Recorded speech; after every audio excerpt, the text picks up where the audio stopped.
Yo, what's going on everybody? Hope everybody is doing well. Today we're going to be talking about Exodia Contagion and how you can actually give it a multiplicative damage buff. Obviously there are various different buffs in the game, and when it comes to Exodia Contagion Zaws, pairing a multiplicative damage buff with an Exodia Contagion Zaw will increase the damage you do with that Zaw by a significant amount. If you're looking for super high damage builds with Exodia Contagion Zaws, 9 times out of 10 you are going to need one of these multiplicative damage buffs. Don't get it wrong, you can still pair Exodia Contagion with just a normal damage buff that's additive and it will still do good damage. Let's go ahead and take a look at some of the ways that you can actually boost Exodia Contagion Zaws. As you can see in this screenshot right here, we have various different ways that you can actually give Exodia Contagion Zaws a multiplicative buff. This is on the Warframe fandom wiki page, and if you're curious, I will have that linked in the description down below. But as you can see, we got quite a few different options when it comes to actually boosting Zaws. My favorite way, of course, Vex Armor will actually turn your Exodia Contagion Zaw buff into a multiplicative one, which allows you to do stupid amounts of damage. It's honestly beautiful. Toxin Elemental Ward can also give you a multiplicative base damage buff. I myself don't really use the Toxin Elemental Ward damage because it's purely just holster damage, so if you're already gonna play Chroma, you might as well just use the better ability, which is Vex Armor. Or if you have access to the helmet, you could put on the helmet ability Eclipse. Solar Eclipse is just absolutely not viable at all in any way, shape, or form. Don't get it wrong, you can still boost Exodia Contagion with this ability, it's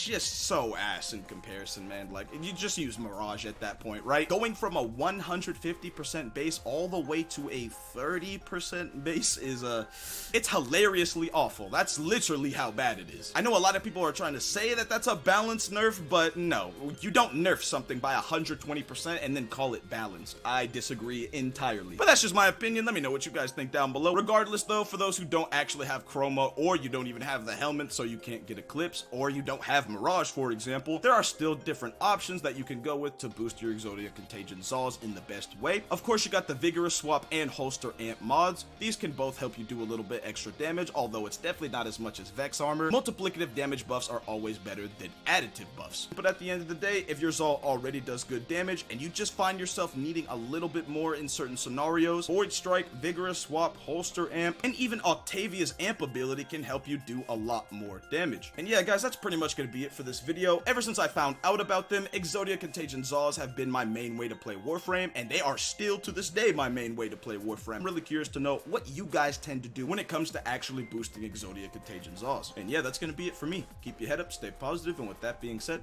thanks for watching.